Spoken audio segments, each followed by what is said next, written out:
Армысыз көрермен, сіздермен Лаура Базарбай және бұл Ашық Майын подкасты. Ашық Майын подкасты ғасырлық тарихы бар Ақтөбе газетінің YouTube платформадағы жобасы. Біз бүгін сіздермен өте маңызды тақырып туралы әңгіме айтпақпыз. Бүгінгі таңда қоғам болып күресіп жатырған неше түрлі тәуелділіктер бар, соның бірі нашаға тәуелділік. Бүгінгі таңдағы осы нашақорлықпен күресу біздің өңірімізде қалай жүріп жатыр, қанша нашақорлар тіркелді және бұны тарату, ұстау, енгізу, тұтыну сияқты фактілерді бүгін осы істің басы қасында жүрген маманнан білетін боламыз. Олай болса таныс болыңыздар. Ақтөбе облысы полиция департаментінің есірткі қылмысына қарсы іс-қимыл басқармасының бөлім бастығы, полиция майоры Азамат Абдушевич Қияшев. Қош келдіңіз. Осындай маңызды тақырыпты бізге айту үшін уақытыңызды бөліп келгеніңізге рахмет. Енді жаңағыны айттық қой, бүгінгі таңдағы тәуелділіктердің бірі және ең маңыздысы да шығар, өйткені бұған басымен кіргеннен кейін бұдан шығудың өзі үлкен проблема. Азамат мырза, мен бірінші сұрақты мынадан бастағым келіп тұр. Жалпы бүгінгі таңда нашақорлықтың алдын алу мақсатында қандай шаралар өткізіліп жатыр осы облыс бойынша? Заң және тәртіп қағидатын жүзеге асыру аясында 2025 жылдың ағымдағы кезеңінде облыс аумағында 321 есірткі құқық бұзушылық анықталды. Тәркіленген есірткі заттарының жалпы салмағы 490 килограммнан асады. Оның ішінде марихуана 481 килограммнан астам, бұл 41 мыңнан астам бір реттік дозаға тең және жалпы құны 220 миллион теңгеден асады. Синтетикалық есірткілер ол 8 килограммнан асады, бұл 420 мың бір реттік дозаға тең, жалпы құны 201 миллион теңгеден асады. Және 2025 жылдың өткен кезеңі бойынша Ақтөбе облысы полиция департаменті есірткі қылмысына қарсы іс-қимыл басқармасы және полиция департаменті қызметкерлері жергілікті атқарушы органдармен бірлесіп 1209 есірткіге қарсы іс-шара өткіздік. Оның ішіне кіретін дөңгелек үстелдер, дәрістер, кездесулер және мәдени спорт шаралары кіреді.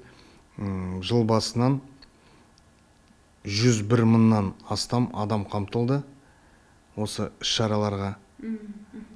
Және де осындай күнделікті шаралар жүргізілуде. Мектептерде, колледж, жоғарғы оқу орындарда бірлесіп, атсалысып, профилактикалық шаралар жүргіземіз күнделікті. Жаңа айттыңыз ғой, осы жылдың ішінде 490-дай килограммдай есірткі тәркіленді дедіңіз. Ол есірткілер жаңа бір-біріне тарату кезінде ұсталды ма, әлде қалай тәркіленіп жатыр? Қай жолдардан, қай жерлерден көрініс тауып жатыр? Ол туралы ақпарат бар ма? 481 килограммнан астам марихуана есірткі заттарын тәркіленген кезде олар мысалға Ақтөбе тұрғындары бар, және де тасымалдау ретінде, өздері тұтыну ретінде, пайдалану ретінде пайдаланады. Мысалға екі районда аумағында, Ақтөбе облысы аумағында, Мартук ауданында, Шалқар ауданында және Мұғалжар ауданында өздері өсіргенде ұсталынды. Бізде осындай шаралар бар. Атқарылуда 3 азамат ұсталынды. Біздің Ақтөбе облысының өздері марихуана тектес, шөп тектес есірткі затын өсіріп, жер үйде өздері пайдаланып істеген. Сол ретінде ұсталып, қазіргі таңда тергеу әрекеттері жүргізілуде.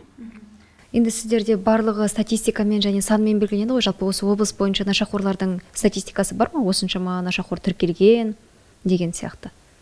Бар.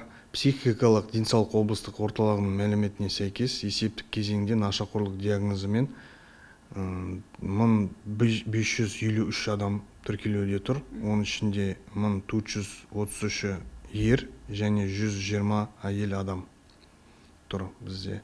Есірткі тәуелді адамдардың жалпы санынан опиинді тобына 837 адам кіреді, және де каннабиоидный топқа 868 адам кіреді.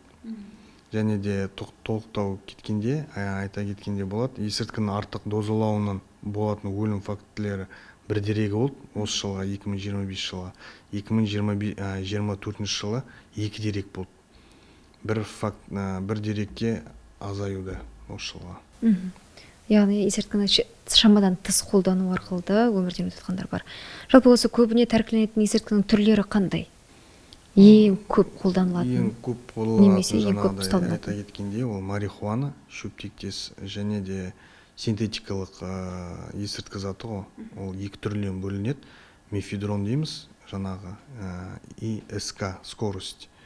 Ол деген мефедрон деген ол иіскеу арқылы мұрынмен иіскейді, солай пайдаланады.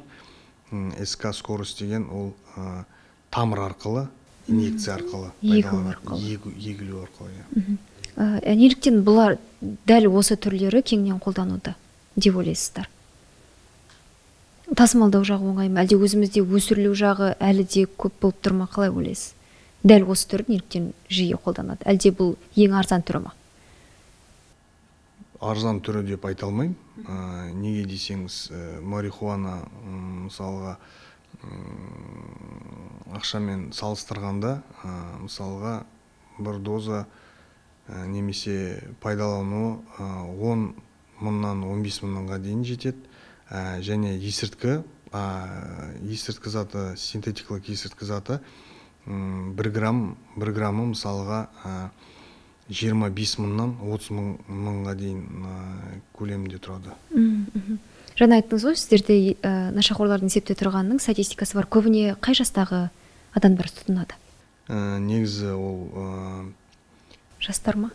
Жастардан ондай көп емес. Негізі 18 жастан басталады ғой. 18 жастан 45 жасқа дейін болады. Орта жас деп айтуға келетін шығар, иә? Болады. Жалпы бүгінгі таңда енді барлығы интернеттің дамыған уақыты ғой. Осы кезде қазір неше түрлі сайттар арқылы, неше түрлі әлеуметтік желілер және әлеуметтік бағдарламалар арқылы да осы есірткінің таралуы жеңіл болып жатқан сияқты. Осылардың алдын алу мақсатында жасалып жатқан жұмыстар бар ма? Дәл интернеттен тарату арқылы жүріп жатқан жұмыстарға. Өткен кезеңде интернет желісі арқылы есірткі құралдарын таралу фактілерін анықтауға және жолын кесуге бағытталған бірқатар мақсат іс-шаралар өткізіледі. Және Қазақстан Республикасының аумағында домендік аймағы бар, есірткінің заңсыз айналымынан қатысы бар 1240 сайт анықталды.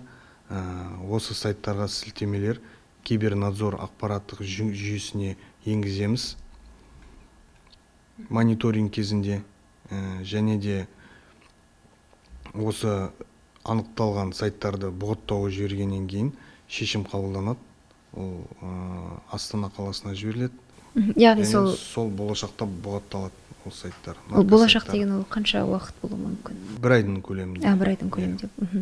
Енді қазіргі таңда өте көп, өте жиі таралған сөз бар, закладчик деген. Меніңше қазір жастардың қызығушылығы да осы бағытқа ауысқан сияқты. Әлде мен керісінше қателесіп тұрмын ба? Закладчик жалпы қазіргі таңда осы жылмен салыстырғанда қанша закладчиктер ұсталды, жұмыстар қалай жүріп жатыр, тергеу қалай болып жатыр деген сияқты сұрақтар туындайды. Жыл басынан Ақтөбе облысында 13 есірткі тасымалдаушы жасырын закладчик наркокурьер ретінде жұмыс істегендер ұсталды.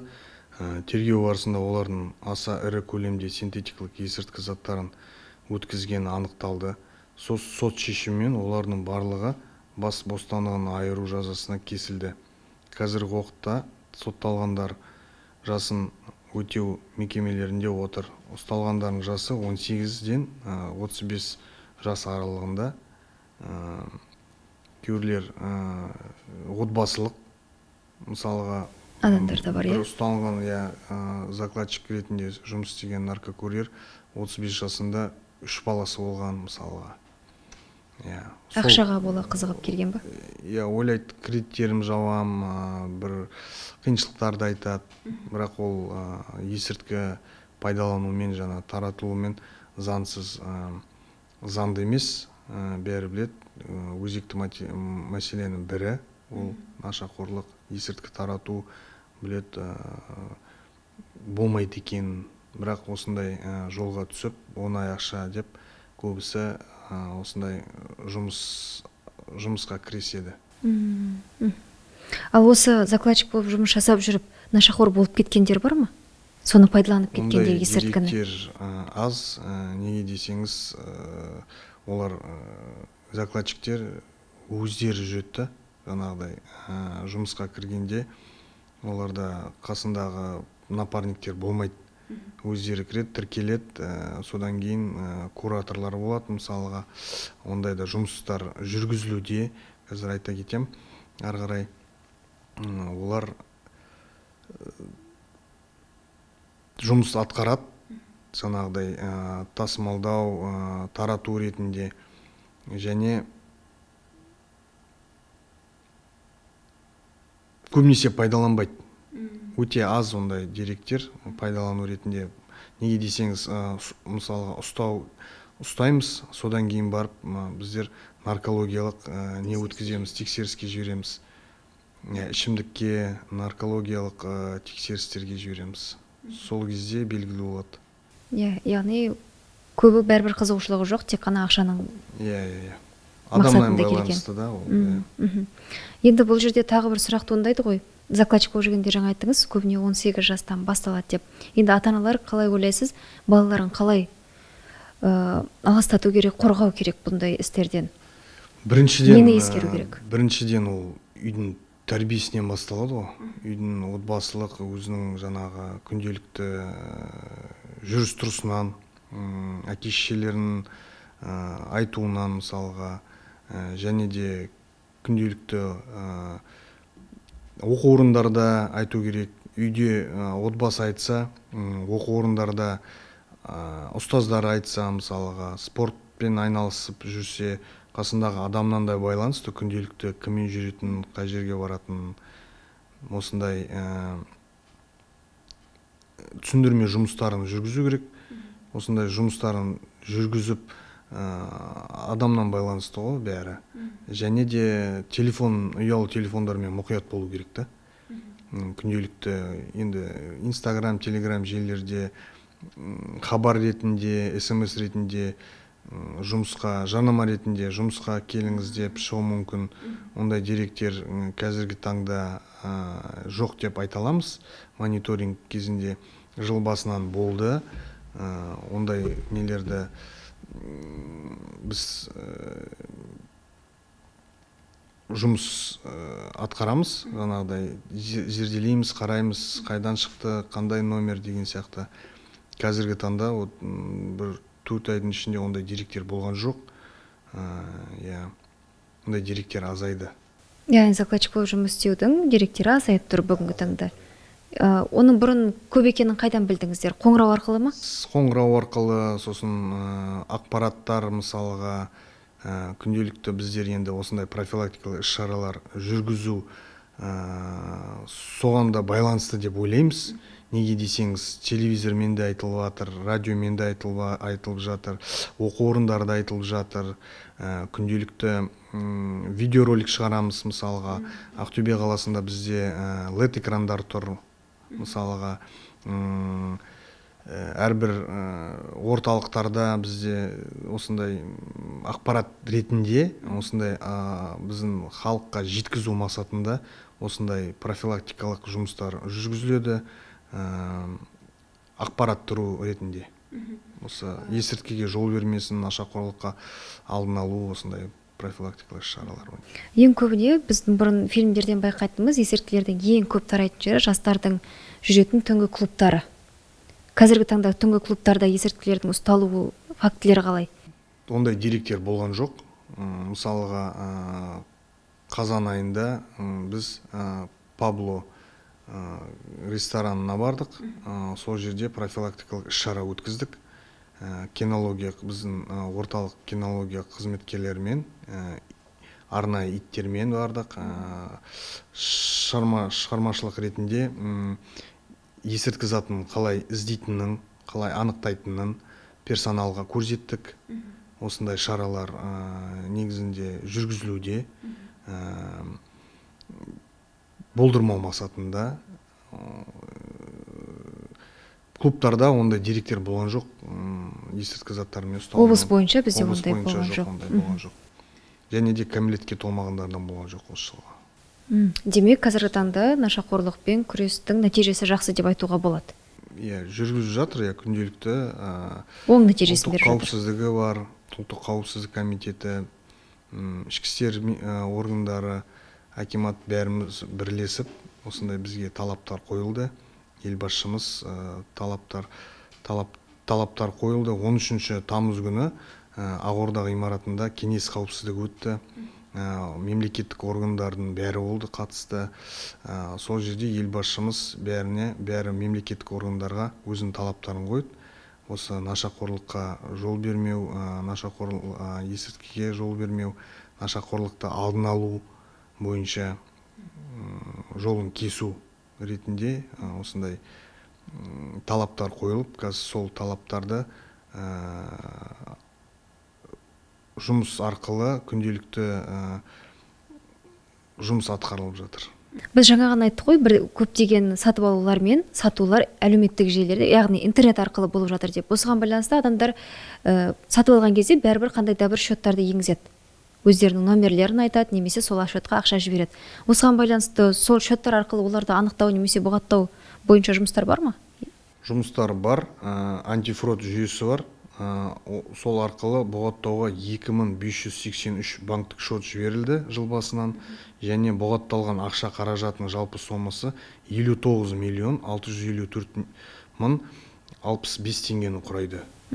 Ол жаңағы... Яғни бұл нарко есірткіні сататындардың счеттары болып тұр осында бұл, иә? Байланысты. Содан кейін мониторинг кезінде анықтап, осыларды біз антифрод жүйесіне жібереміз. Тағы да басқа қандай күрес бойынша жұмыстар жүріп жатыр? Алдын алу бойынша айтылмай кеткен жұмыстар бар ма? Жаңа айттыңыз, сайттарды бұғаттау, QR-кодтарды жарамсыз ету, одан кейін счеттарды бұғаттау, түсіндірме жұмыстары, жаңа айттыңыз, түнгі клубтарға барып арнайы тексеріс жұмыстарын жүргізу, онымен қоса мектептегі, колледждегі, университеттегі балалармен жұмыс жасау. Тағы айтатын, қосатын жұмыстар бар ма бұған байланысты? Жаңа айта кеткендей, көшелерде, нелерде, енді орталық, мысалға жиналатын жерлерде көбірек осындай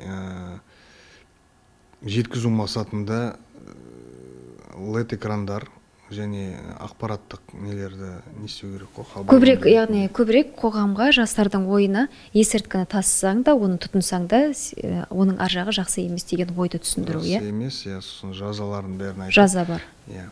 Қазіргі таңда закладчик болып ұсталған адамдарға жаза қанша уақыт? 5 жылдан басталады. Оның да көлемі бар, иә? Не затқа байланысты бөлінеді көлемі? Көлемі дегенде тарату ол 5 жылдан басталады, таратсаң затты. Әрі қарай сот үкімі қарастырады. Прокуратура органдарымыз бар. Қосымша деректер бар ма, жоқ па деген сияқты? Қосымша қарайды, хаттамасын аламыз, объективтік шаралары бар, мысалға қайдан не алды, қандай ішкі нелері болды жаңағыдай.